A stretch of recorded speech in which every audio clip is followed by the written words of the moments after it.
Hey, it's me, Vicky Marie. Good morning, good afternoon, good evening, wherever you are in this crazy world we're living in. Anyway, happy Sunday. If you're watching this live as we speak, it is Sunday. I'm over here in Spain. It is hot, scorcho,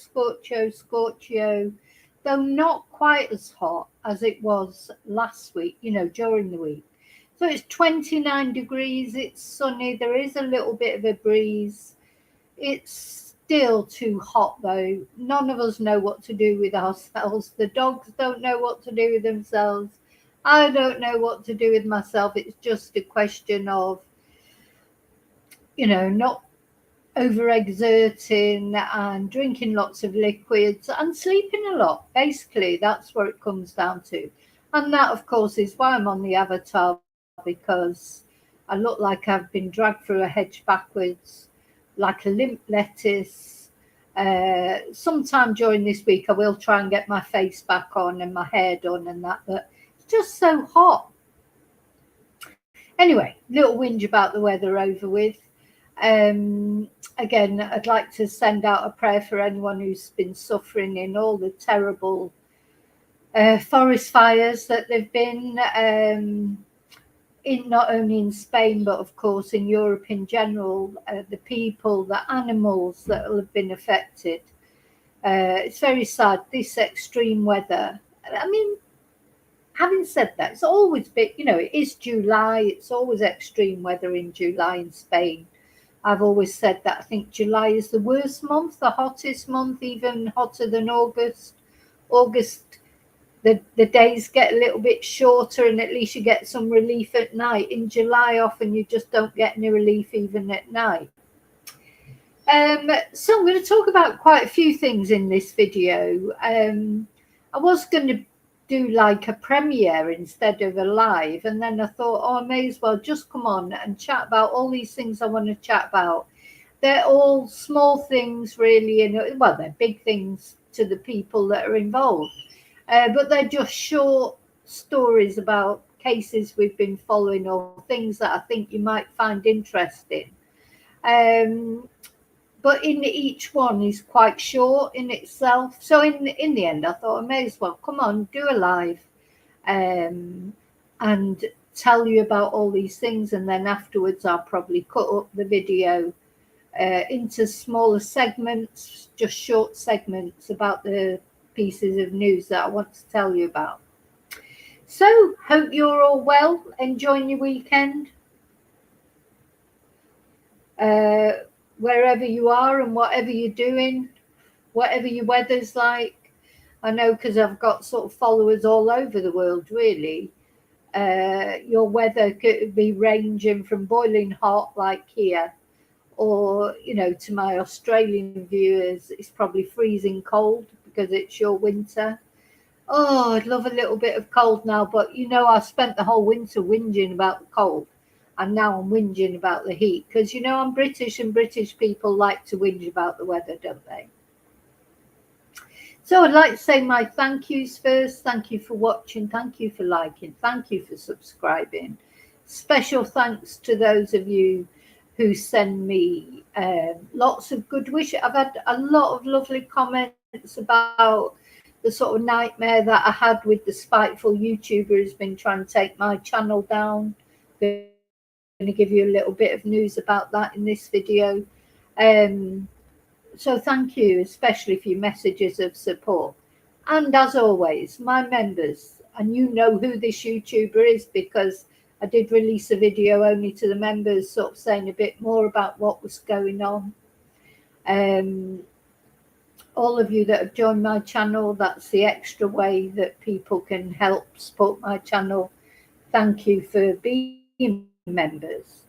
Thank you to special thank yous, of course, people who send Ko-fis or coffees or PayPals, people who buy merchandise, etc. Thank you so much for those of you who go an extra mile.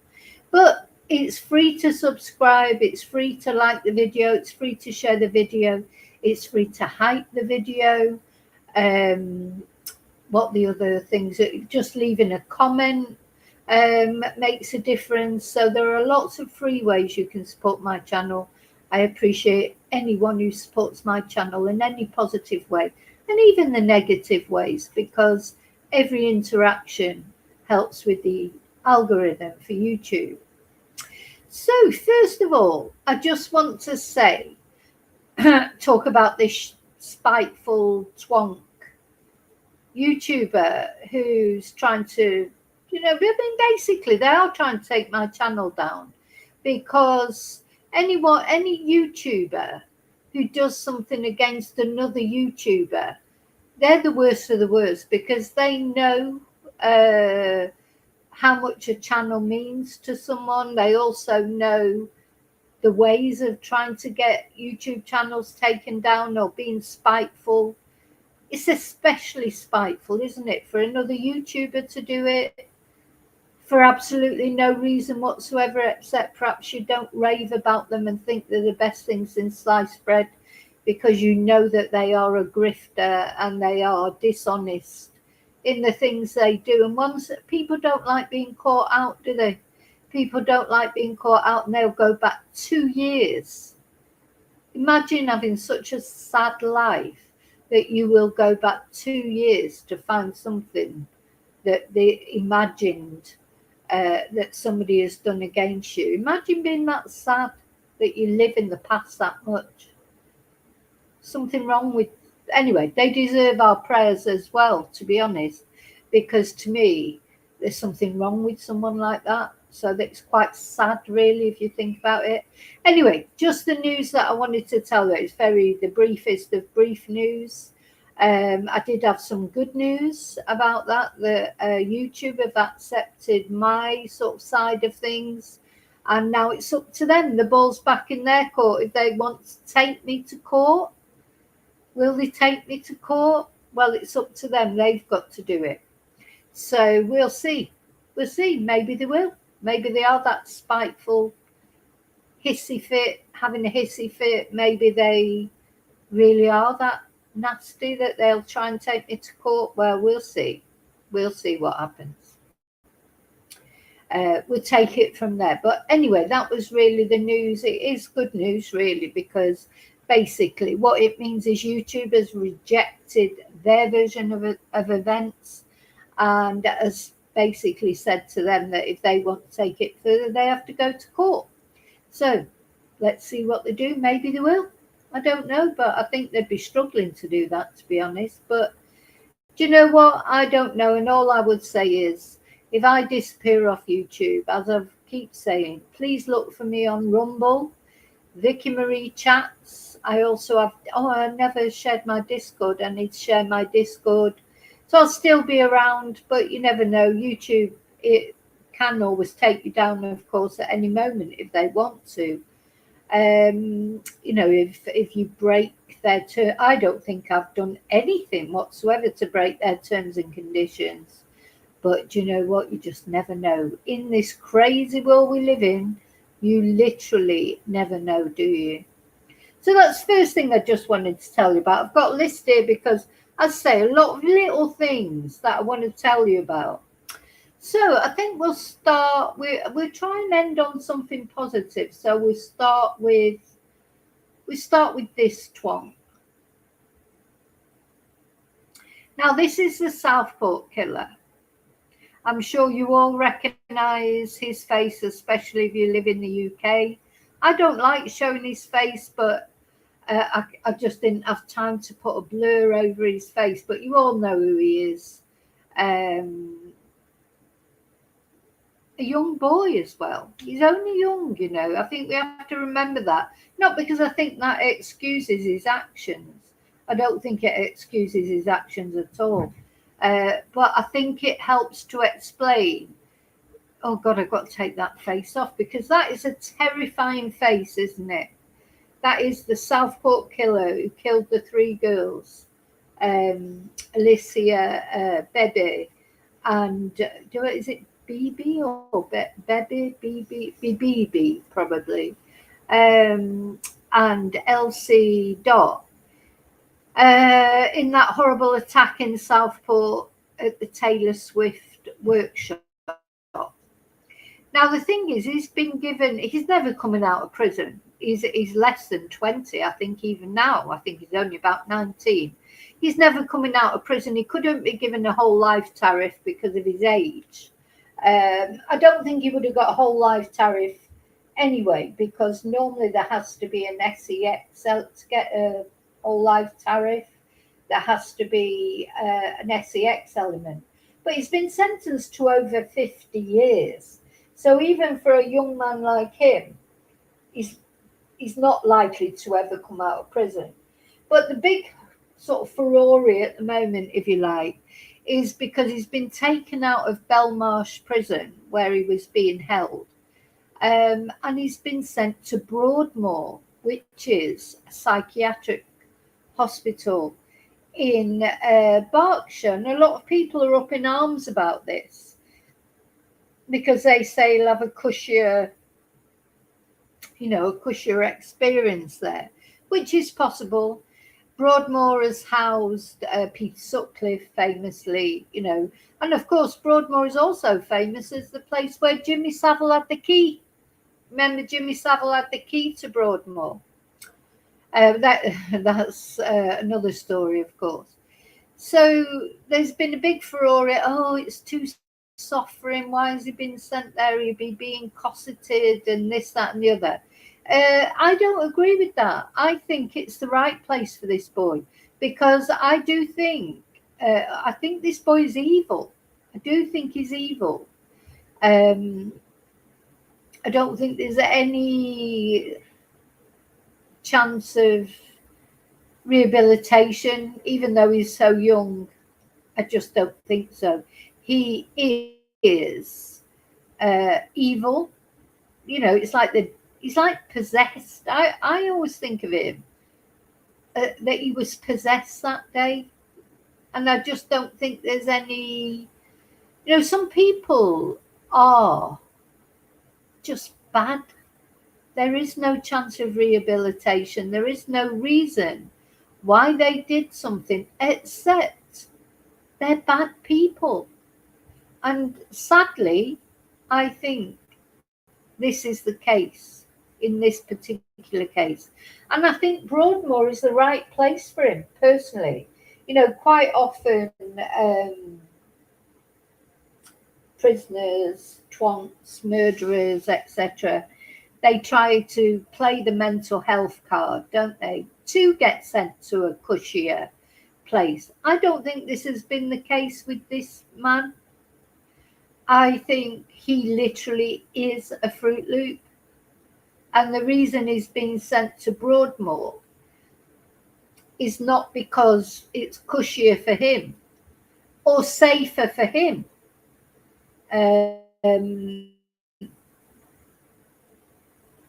This is Broadmoor, apparently. I don't think it's because it's going to be safer for him. I think it's not safe for him to be in the prison population. It's not safe for the prison guards. They can't control him. And of course, it's not safe for the other prisoners, which, we might think, oh, why should we care about the other prisoners? But not all the other prisoners are in there for red rum or for doing such terrible things as he's done. And they do deserve to be safe while they live out their sentence, whatever it is. That's why I think that this man has been sent to Broadmoor. And personally, he's going to go there. He's going to be assessed. They will soon find out if he is, putting it on or not. They'll, they're the experts. They'll know. And if he's putting it on, he'll be sent right back to Belmarsh again. So, I won't mention his name. The Southport killer who murdered 3 children at a dance class in Southport has been moved from prison to a secure psychiatric hospital. And of course, he murdered poor little Elsie Dot Stankham, 7 years old, BB King, 6, and Alice De Silva Aguiar, 9, and injured 8 other children. We mustn't forget that and two adults, the dance teachers. So, he caused absolute havoc. And, when we looked at his face earlier, those children must have felt like the devil had come to visit them. It's just awful, dreadful.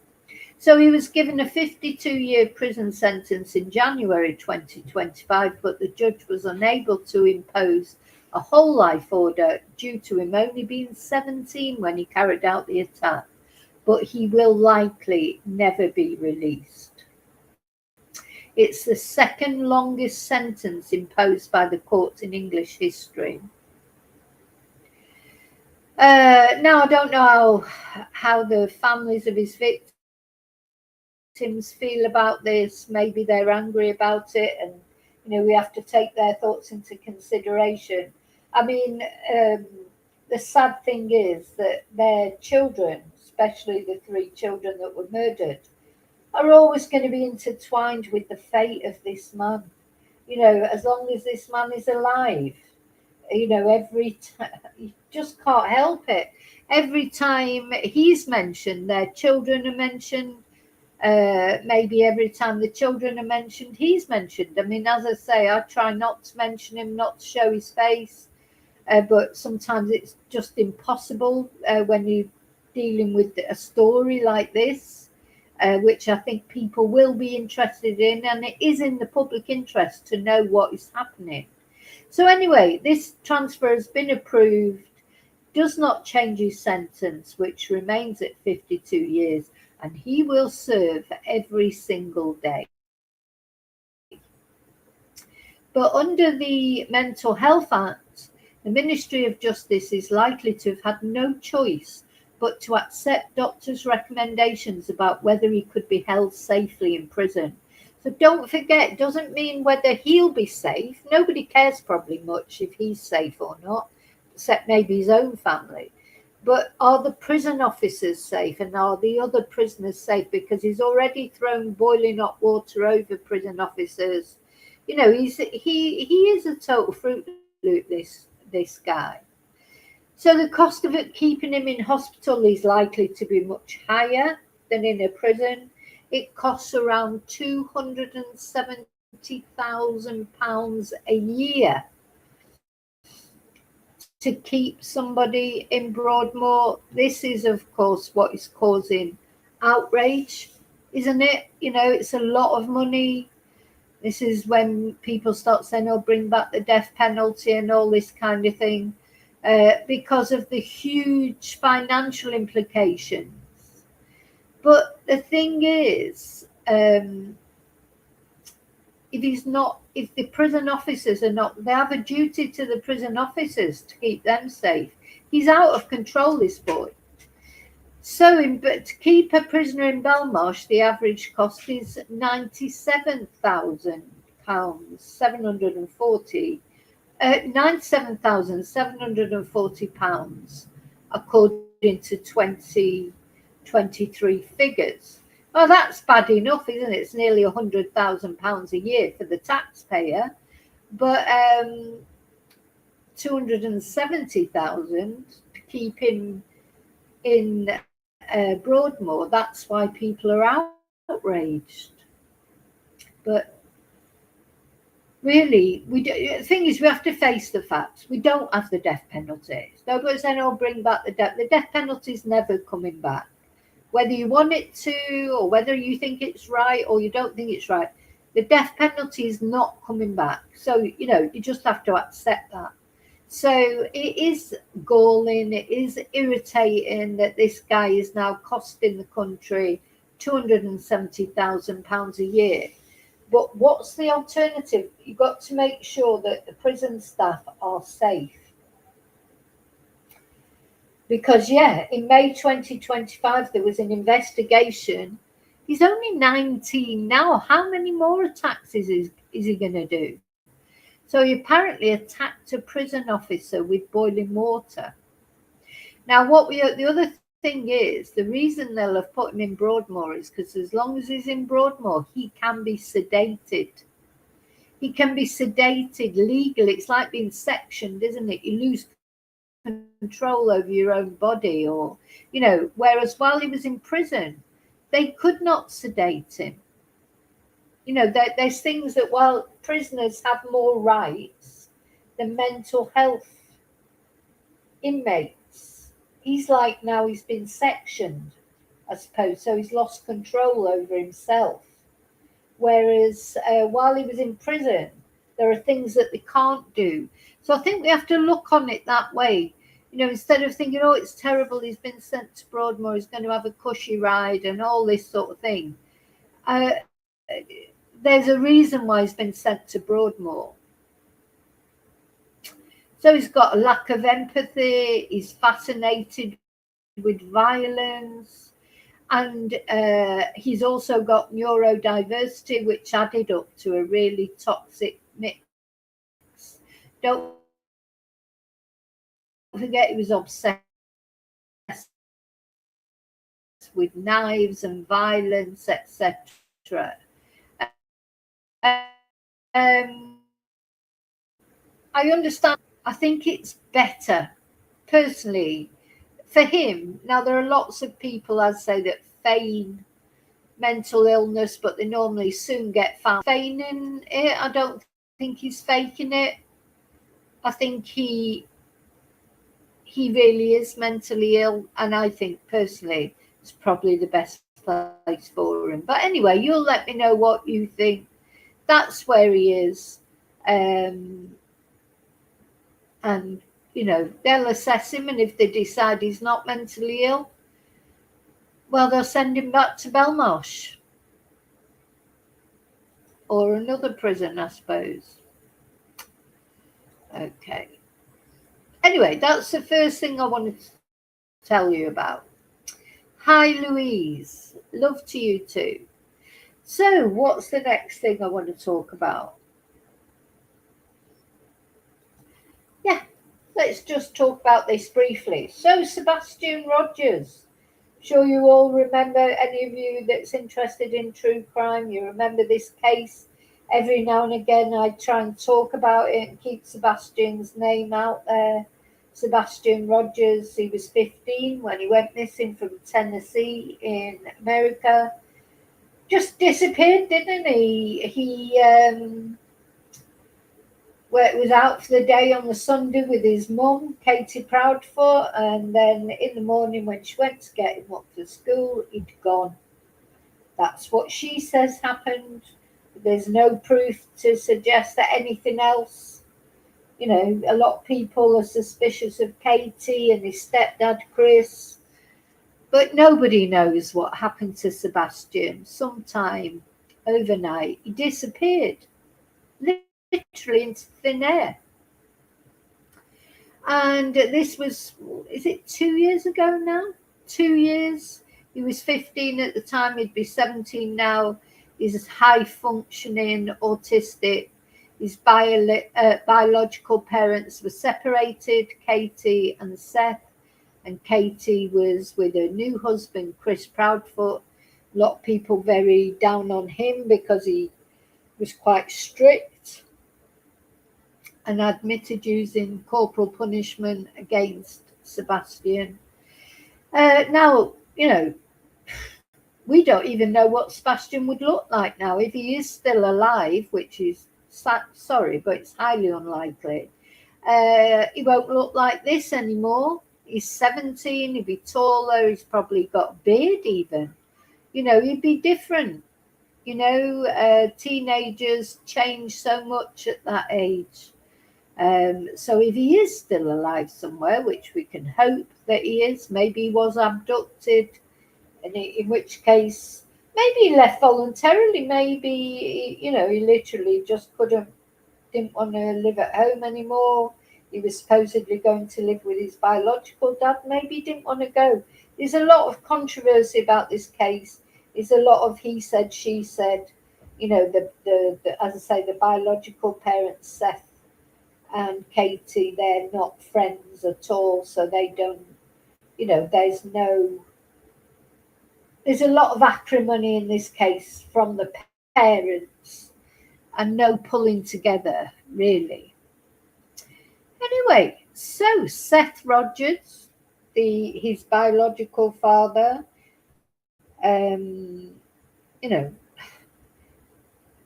my problem with Seth is he's very down on Katie. I feel like he's still in love with Katie from when they were married, but also he has virtually accused Katie and Chris of killing Sebastian.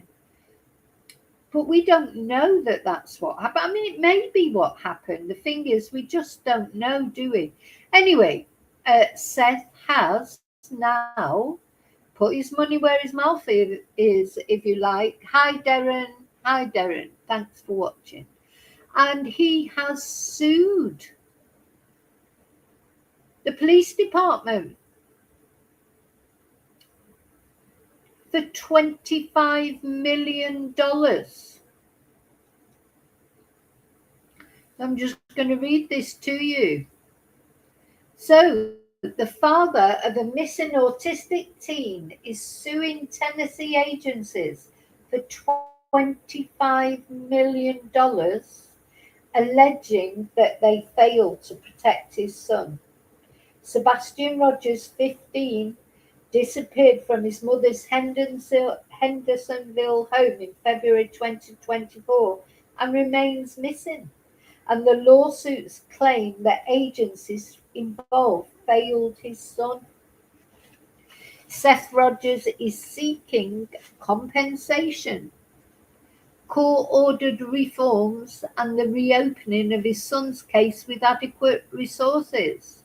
So nearly 2.5 years after his 15-year-old autistic son, Sebastian Wayne Drake Rogers, disappeared in Hendersonville, Seth is suing county and state agencies and a handful of department figureheads he says failed the boy, and he's asking for $25 million. So the lawsuits are against Sumner County, Tennessee, Sumner County Sheriff's Office, the sheriff himself, Eric Craddock, and Detective Brandon Carter, Tennessee Department of Children's Services, its Commissioner Margie Quinn, and employees Leslie Keel Ritchie, Laura Boswell, and Amira J. Walker. There are also another 25 Jane and John Doe defendants that are not named. So he claims the agencies and individuals failed his son. So the Sumner County Sheriff, Eric Craddock, said he will not comment on the pending litigation. So nobody's commenting. All they're saying, so the Tennessee Department of Children's Services Communications Director, Ashley Zarrett, also told the Tennessean, the department generally does not comment on pending litigation and is unable to comment on specific cases due to state and federal confidentiality laws. Our priority remains and will always remain the safety and well-being of children in Tennessee. Now, I don't know if that's true, of course. There's been a lot of children go missing in Tennessee. Summer Wells is another one. Is there a fault there in Tennessee? Is this a Tennessee problem, or is this particularly this case? Anyway, they did search for him in the beginning. I don't know what's happening at the moment with the case. It's all gone very quiet. You could almost think it was a cold case, so I'm sure they'd say it's not.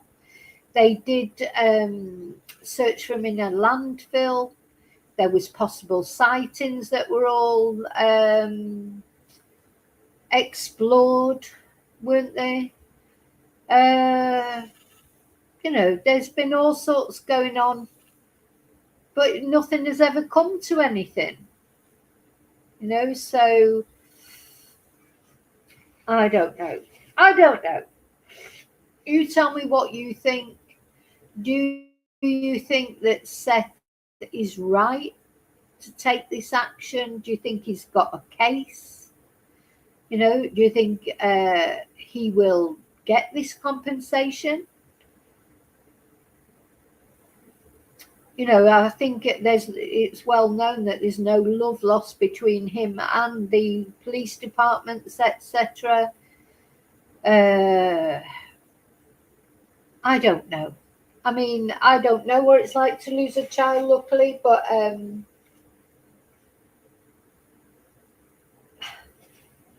you know, I just don't know. I don't know what Seth thinks he will achieve by this, but the one thing that he will achieve by it is keeping Sebastian's name in the spotlight, and I think that's important, isn't it?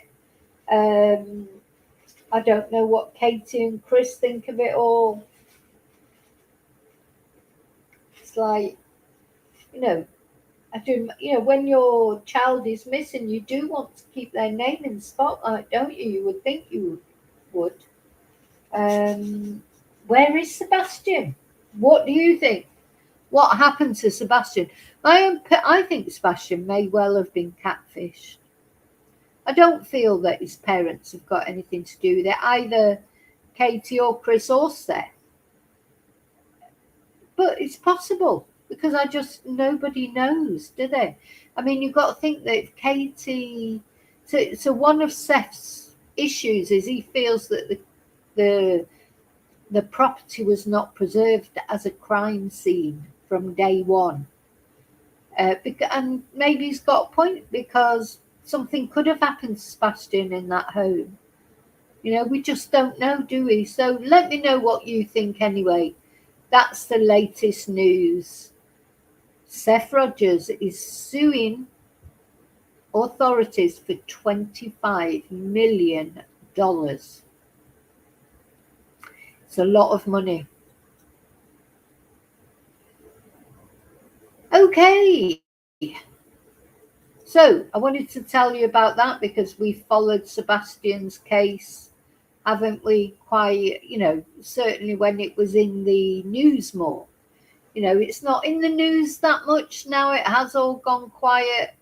So I do think Seth is right in a way, because it will keep Sebastian's name in the news, and I do think that is important, because these cases do go cold, because there's always another case. There's always another child goes missing, another case takes over, more shocking than the last one, you know, more missing people, more missing children. So I think, personally, I think as a family member, that is, if you are if your family member goes missing, especially a child, I do think the responsibility to you is to keep their name going, because the police, with the best will in the world, they will try their best, but they've got a lot of missing children to try and keep in the news, if you like. So the more you can push it, the better it is.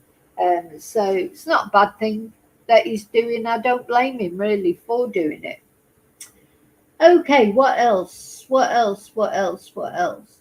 Oh, that now, do you know, I think I was gonna talk about this horrible thing that's happened at the Pride March in Berlin, but I think until more details come out about that, I'll talk about that another time. I'm not going to talk about that now because I'm going to run out of time as well. So what I want to tell you about now is little Preston Davey. We've covered his case. We covered the trial of his two horrible, well, you can't call them dads, you know, he's murderers. The two murderers. One of them actually, didn't he? Monster number one.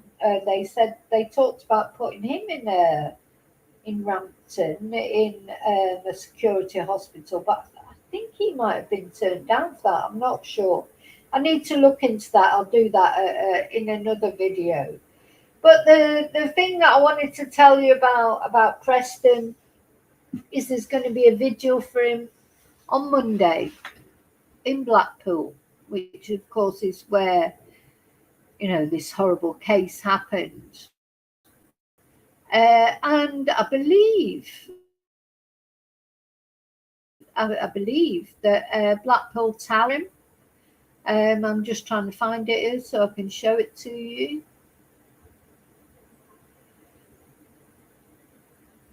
Let's have a look. Let's find out. I did have it set up, but of course it's disappeared, as things do.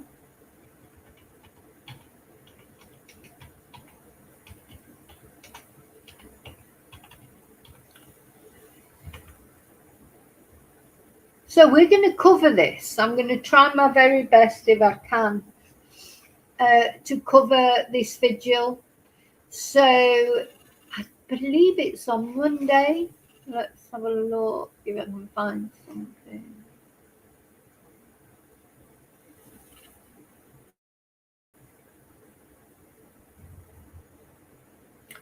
Right, there it is. So Monday the 27th of July. So this Monday, let me share this actually.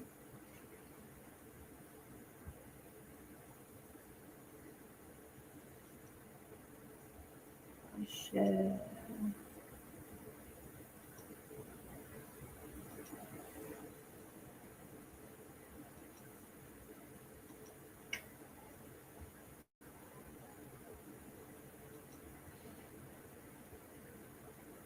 So it's in if you're roundabout, if you're near Blackpool, of course, you know, go along to it if you can.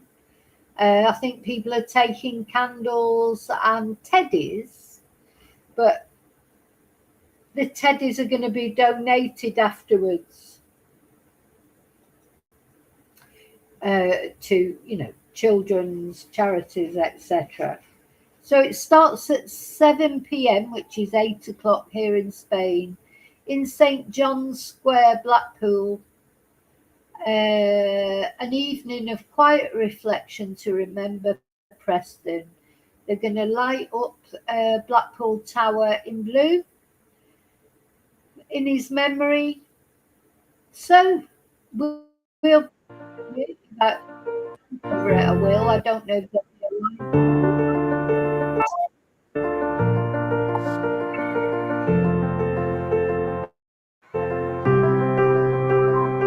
doesn't.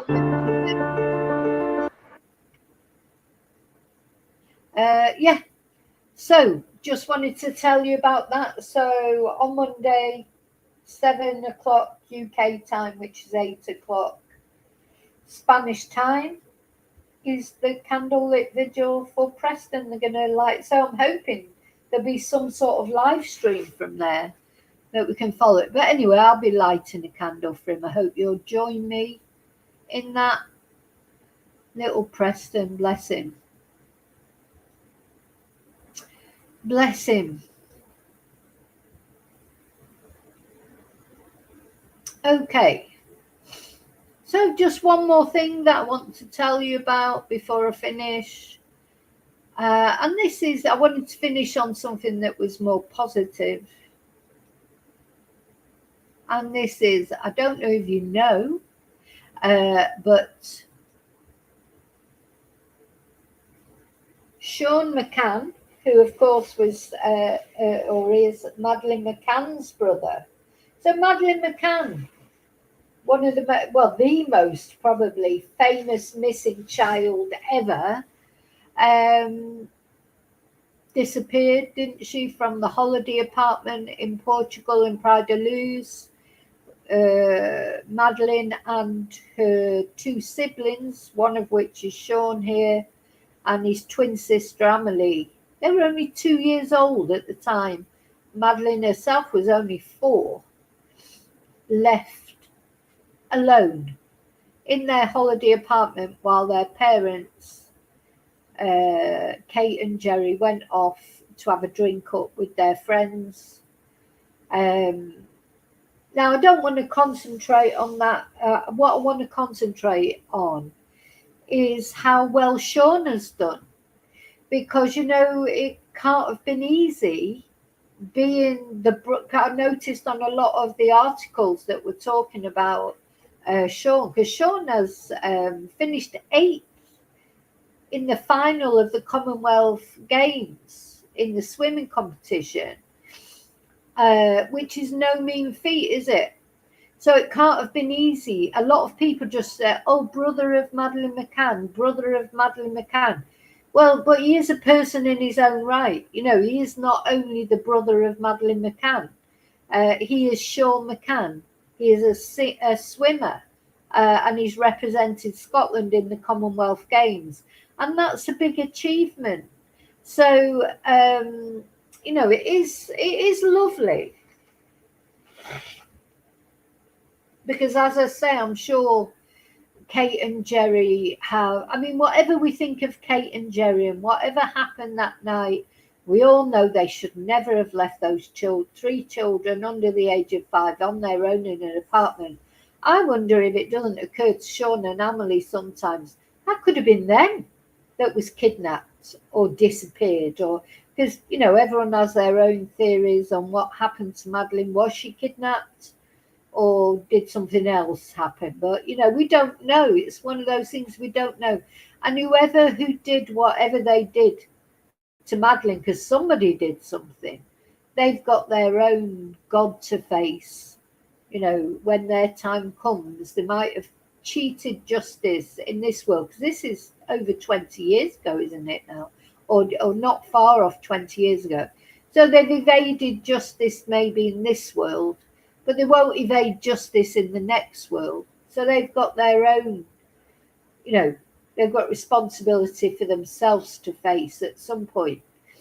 But people that we do know are completely innocent are Sean and Amelie. You know, they didn't ask to be left alone in an apartment. And, you know, it must, I don't know, it affects their mental health to know that they were in that. Let's suppose somebody did come in and take Madeleine. So they were there in the apartment, asleep, while somebody came and took their sister and did whatever to her. You know, it can't be easy to live with. So I think this is brilliant, you know, that Sean has, I mean, getting to the Commonwealth Games and getting to the final of the Commonwealth Games is like a real achievement. You know, it's fantastic. So let's just have a look at the article.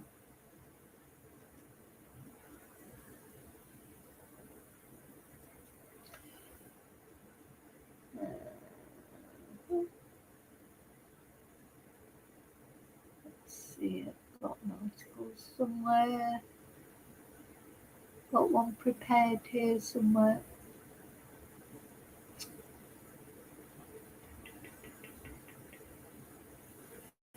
Where's it gone? Oh, that'll do.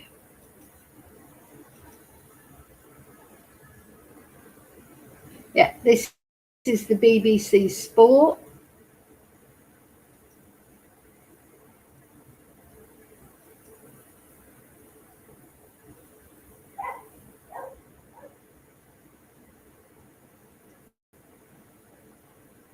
So, Sean McCann, brother of Madeleine, so he'll always, you know, his name, whenever his name's mentioned, there'll always be that thing afterwards, brother of Madeleine, makes Commonwealth's final. And he came 8th in the final, by the way. So he qualified for Saturday's 400 metres freestyle final at the Commonwealth Games by coming through his morning heat in Glasgow. With his parents, Kate and Jerry, in the stands, and Amelie's in the stands. Sean finished 4th in his heat and crept into the final as the last of the 8 qualifiers at his first major championships. I am buzzing, the 21-year-old said. It wasn't really an expectation coming in, given how strong the field was, but I am delighted to see I have made it. Sean, they're calling him McCann. Do you know, so disrespectful in the mainstream media. They never use people's first names. Anyway, a chemical engineering student at Loughborough University, where he trains, grew up in England but qualifies for Scotland through his father. And there's Amelie's twin sister, Kate, of course, and Jerry. He was cheered on by the vocal home crowd at the Tollcross Swimming Centre. It is amazing, he said. I could hear them the whole way through the race. It just spurred me on to just give it my all down that last 100 metres. I wouldn't say I was nervous, but I certainly felt the pressure with so many people watching. I wanted to do well, not only for myself, but for Team Scotland as well. Sean and his twin sister, who was also in the Glasgow crowd, were 2 years old when Madeleine, then aged 3. Oh yeah, she was only 3. So there were 3 children in that apartment. 2-year-old twins and a 3-year-old. Anyway, she went missing during a family holiday in Praderluz. I've been there. I've got a playlist of when I went to Praderluz and stayed there. Anyway, I'm not going to, I've got my own theories about what happened to Madeleine, but I don't know. Nobody knows. Well, somebody knows, but they're not telling. And it was 2007. So, yeah, it is practically, it'll be 20 years next year. So it became one of the world's most high-profile missing persons cases and remains an ongoing Metropolitan Police investigation. So he did go, he was in the final, he came 8th in the final, but, that's pretty good, isn't it? So he's been part of the Scottish swimming programme since his teens, and he will also compete in the 800 metres and 1500 metres freestyle events later in the meet. And he's aiming for the Olympics. He admitted that the Olympics is his ultimate goal. So being able to represent Scotland is a good stepping stone on the way to that. Hopefully a couple more years' work I will. So I just wanted to tell you about that. I think that's a nice positive thing to finish on. Good for him, isn't it? Good for him. Good for Sean. I mean, swimming, well, anything, any Commonwealth Games event or Olympics event, you don't get qualified to go into these by just being average. You're going to be really good. And it's the training. He's probably trained like mad. He's probably up every morning at the pool, before he even goes to university or whatever. It can't be underestimated how much hard work he'll have put in to get to this point. So well done, Sean. And I do also think it takes a lot of courage because he knows, at the end of the day, he is the brother of probably the most famous missing child, internationally famous. Everybody knows about Madeleine McCann wherever they are in this crazy world. So yeah, well done, Sean. I just wanted to finish on a high there. So yeah, just a little bit of a mixture of little things that I wanted to tell you about. I'm going off to have my dinner now and just probably have another nap because it's so hot. Thanks for what? Sorry. Oh my God, that vape went down the wrong way.